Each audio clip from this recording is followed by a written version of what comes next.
Variables. Now, any memory location in memory is identified by a certain name.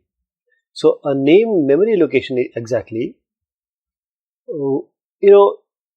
the content of that name can change. Say if I say this memory location is named as, say, my variable, okay, and my v. Now the value is not 2, it can be changed to 3. So that is why we call it as a variable.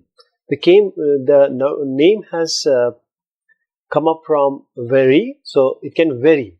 So variable is essentially an identifier only that will denote a storage location which contains, or you can say, the contents can be changed or varied during the program execution. And what are the declarations of a variable? How you're going to declare the variable?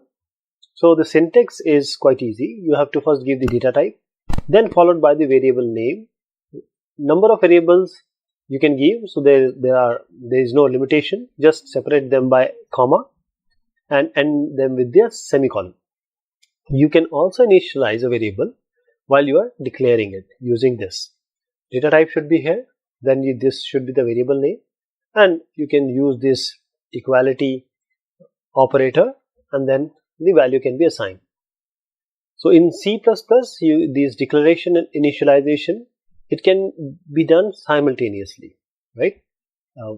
Where the place is you are going to use for the first time, which was not possible in C language, the language which was prior to C++, and this is known as dynamic initialization. For example, this is float average.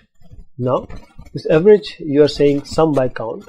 So the above two statements, these two can be combined like this: float avg is equal to sum by count. This you can easily use.